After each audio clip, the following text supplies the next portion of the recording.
right, welcome to Intentional Root, where transformation starts at the root. I am your host, Caleb. Let's go. So today I'm going to talk about the family table. And this is something that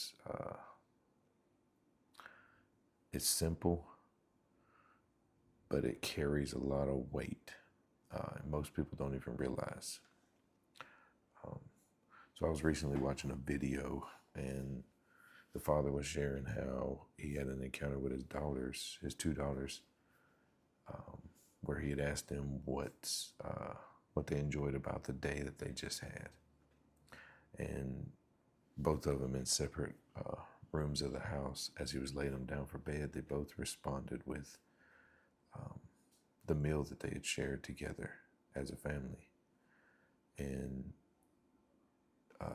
he asked them why, and they said not because of the food, but because of the conversation, the stories that they were telling, the jokes that they were sharing. And that, as I was watching that video, it really resonated with me because it took me back to something that I had wrote in my book called Fuel for Duty. And it was about the table moments as a child.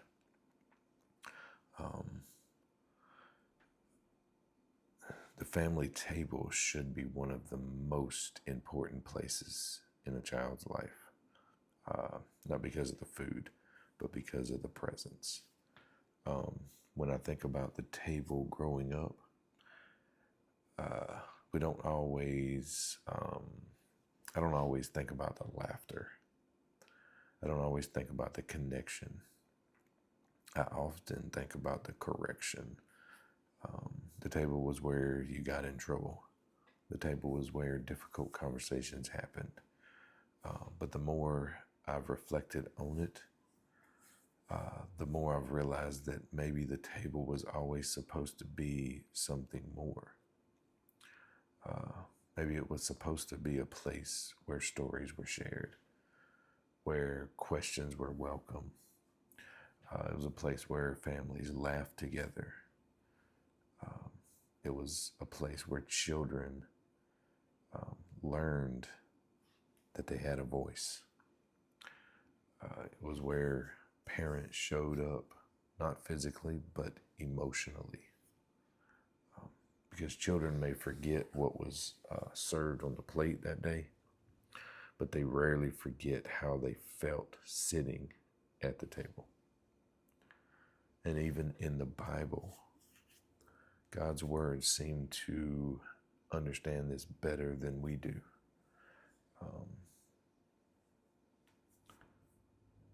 Because, let's see, in Exodus 12, it talks about where God established the Passover meal and gave Moses and Aaron the instructions and told them what to do. And you skip down to verse 26 and 27. It reads something like this. It says, "When your children ask, 'What does the ceremony mean?' then tell them." Now notice, they were at the table, right? And notice what God built into the meal.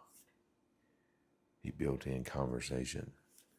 He built in questions. There was teaching. The table wasn't just about eating. The table was for passing down truth. And we see these table moments throughout the Bible, right? Because we see it once again with Jesus at one of the most significant moments before the cross. And that moment happened around the table. That was the Last Supper, right? Where Jesus gathered his disciples, right? Where he taught them, he encouraged them, and he prepared them, and he loved them. The lesson wasn't just in the bread, the lesson was in the presence. Then after the resurrection, Peter had denied Jesus 3 times. And if anyone deserved lecture, it was Peter.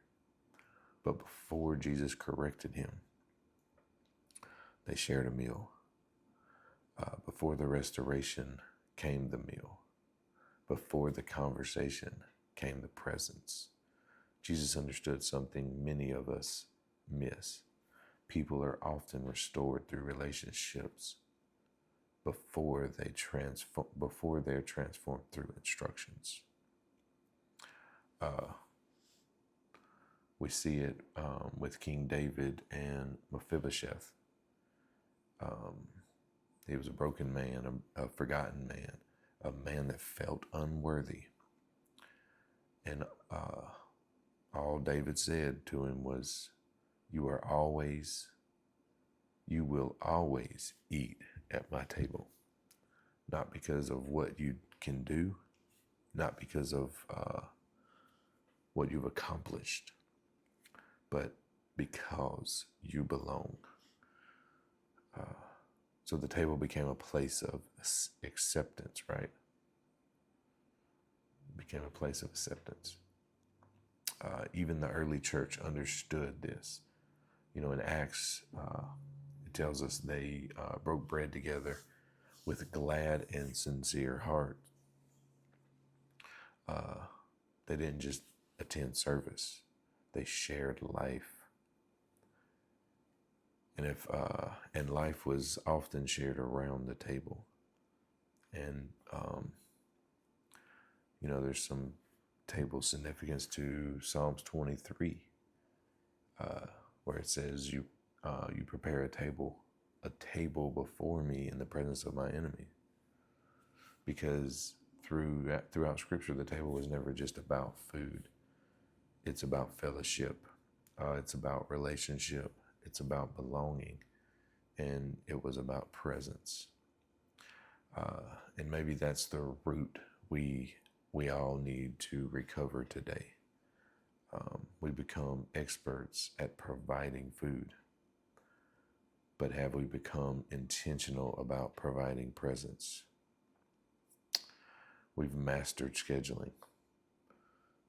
But have we made room for conversations? We've built houses. But have we built gathering places?